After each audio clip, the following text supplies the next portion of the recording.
But I want to get into the fun part of the show, the part where we do our predictions. Here we go.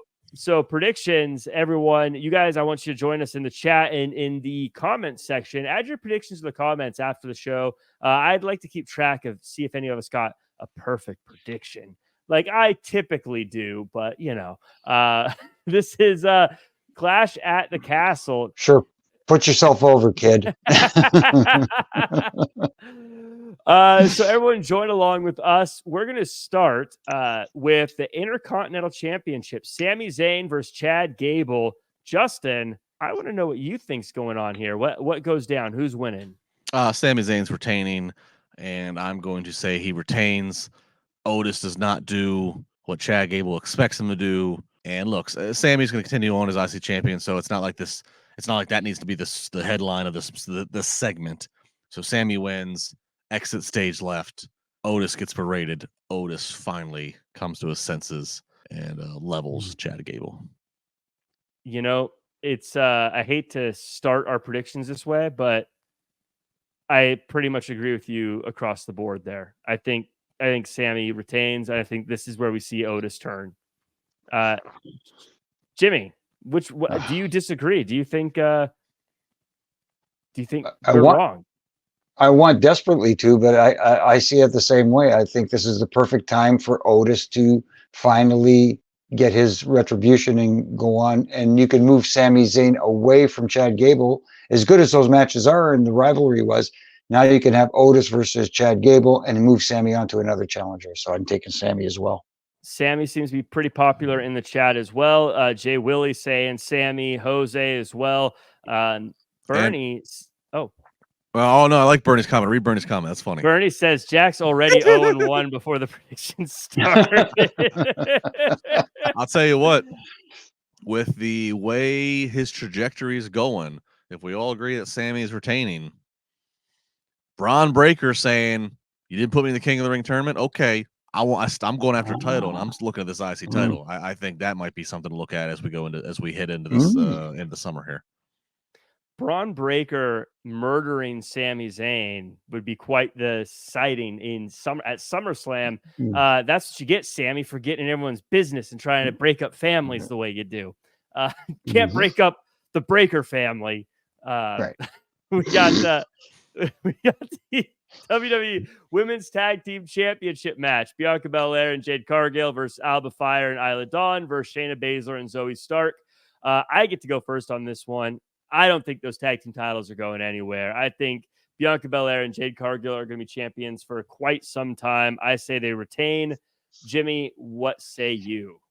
I hate to agree with you, Jack, but I agree that it's not the right time for this. They still need to be more dominant, and you got to find a team that is credible in beating them. Yes, in a three-way situation, you can get the titles off them without having to beat them. But at the same time, I don't feel it's the right time. You still building your equity in Jade. So let her continue to be champion with Bianca. They mesh well together. Keep it going. Yeah, Jose, Adam Staples, and Tutgraph all agree. But Justin, you say Alba Fire and Isla Dawn, right? I do not. I love it. Nobody can see this. Jack is keeping notes for all of us to see. He's keeping he wants it in record of who's saying what. I'm gonna agree. Bianca and Jade. I'll be watching this match. This is just simply to line up more bodies to have Bianca and Jade beat, and I agree with that. I'll be watching this because we watched Bianca and Jade in their tag match at Backlash in France, and we talked about it. They got a little. It was a segment of the match. They got a little lost, a little whatever. Triple threats, and especially triple threats tag teams, can be there's a lot of moving parts, a lot of traffic. So I'll be watching just to see how this match is rolled out and executed. It's no easy task. I'm not that's what I'm trying to say. It's no easy task. I want to see how Jade most notably does, but her and Bianca, they are the superstar studs right now of this division, and they absolutely should be retaining the titles.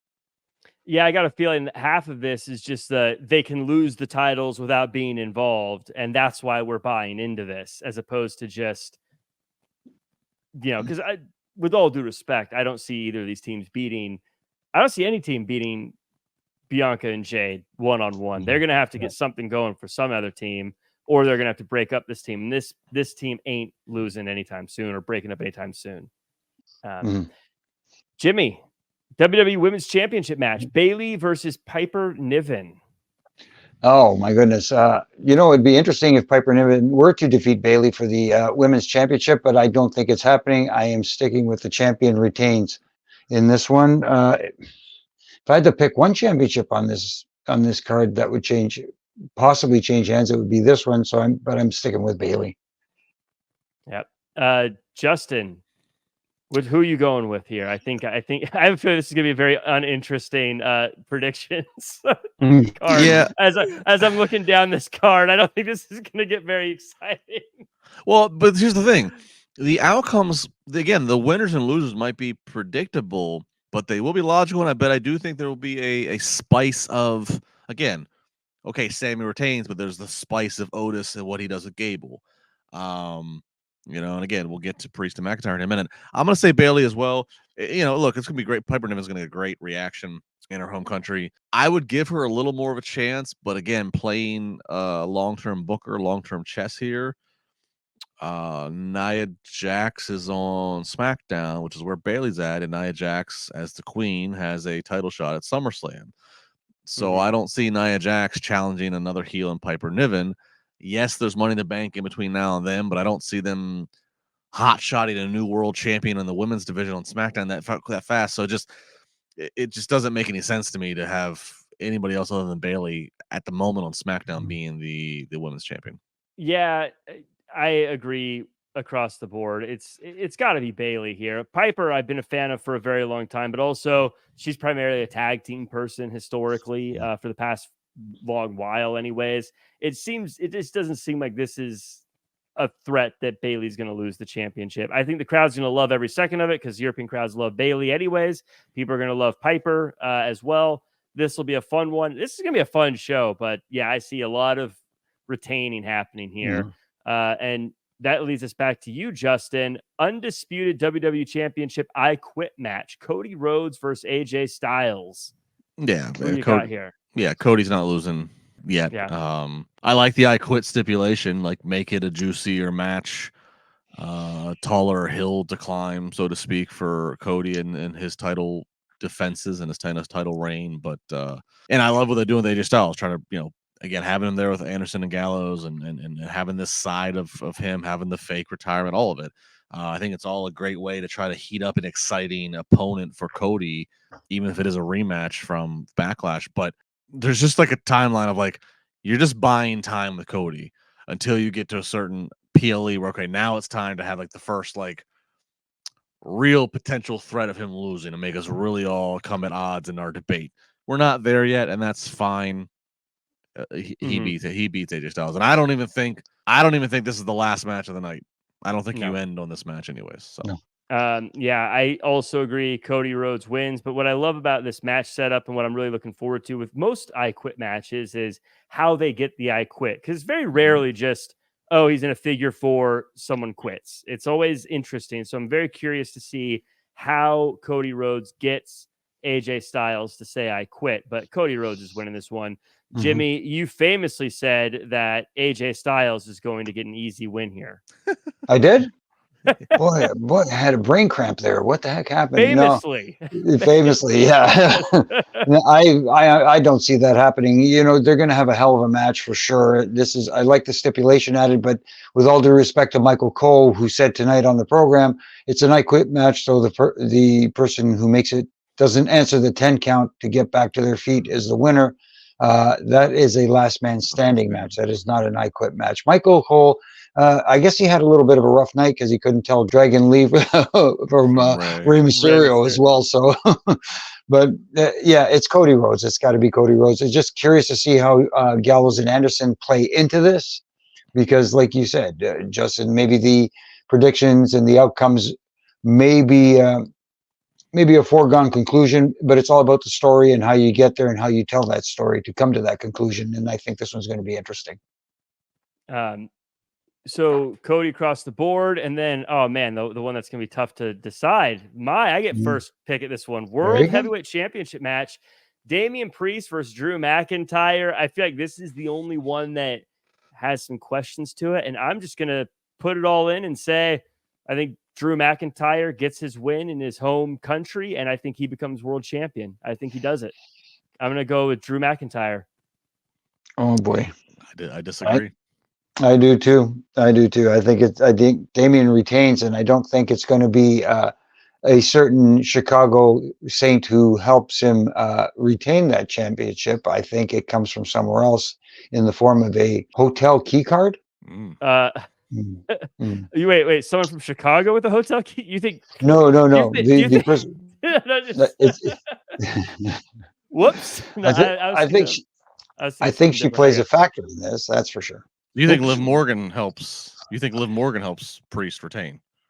I think that's her trying to show that she is trying to help Judgment Day and trying to win him over, because he's very much, don't fall for it. He's very much against Dom and everybody siding with her.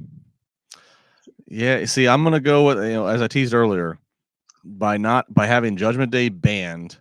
Okay, so now Dom, Finn, JD, Carlito, they can't come. I think they sneak CM Punk into Scotland as best they can. Punk distracts Drew. Drew is going to be Bret Hart in Calgary. Drew is going to be the Rover babyface. Punk distracts or does something to distract Drew, calls Drew. Priest wins. Punk going to have nuclear heat in Scotland. Drew is going to be just irate beyond belief. And then Priest can continue on to SummerSlam and probably take on Gunther, and that's a whole other thing. But I think that Drew versus Punk has so much to it. It does not need a title. You don't need to, I say waste, but listen to my context. You don't need to waste Drew and Punk that people are been clamoring to see physically touch. You don't need to waste a title match on that. That match can live on its own as a grudge match, and you can still then also have a world title match where Gunther is trying to accomplish that elsewhere. Again, I think with Priest. So that's the way I go. And then again, look, they come back Monday. They're in Corpus Christi. I'm not sure if they do any crossover, but then the next SmackDown's in Chicago.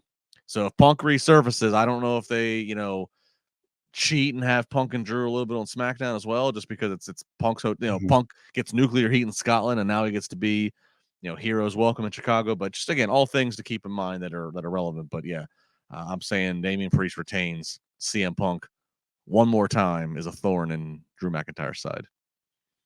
I love it. And you're probably right, but I'm sticking with my pick because I think what happens is Drew gets the win. He has his big moment. He finally gets to have that win in front of the crowd. Then I think it's CM Punk who wins Money in the Bank. And now Drew, who wanted revenge against CM Punk all this time, is the one being tormented by CM Punk, who now has the ability to take from him yet again. And now it's Drew running from Punk instead of Drew trying to get revenge on Punk. So Jack, that's a pretty good scenario too, and I'll add on to your suggestion.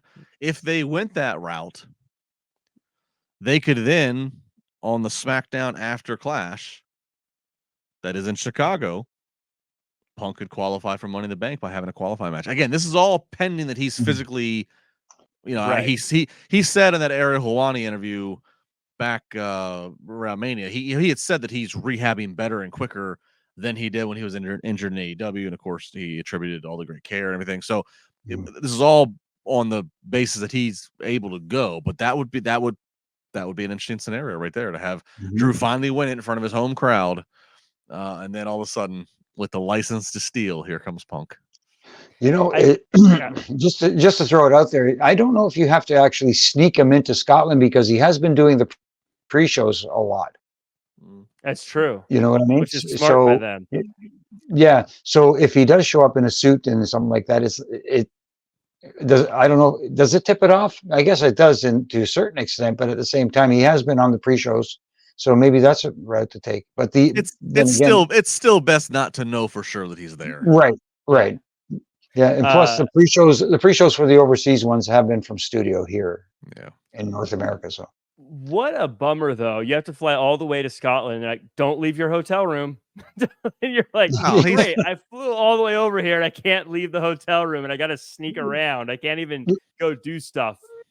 You don't have to even worry. Well, it's Punk. You don't have to worry about him heading out to the pub. So I don't think Hey, stay sequestered. I don't think he's that bothered by that. I don't think that's a huge knock to him. For Yeah, can you come over and stay in the hotel room and not be seen? Yeah, no problem here. yeah, can you come over here and deal with as few people as possible? Yeah, you're gonna pay me too. Great.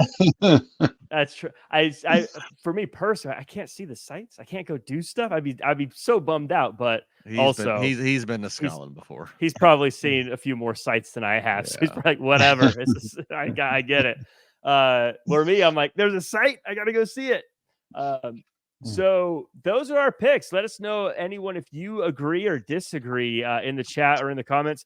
Let us know if you have a spicy pick, one that's not one that everyone else thinks is going to happen. Like, do you think Piper Niven's going to win? Do you think that Isla Dawn and Alba Fire could win? Put it in there.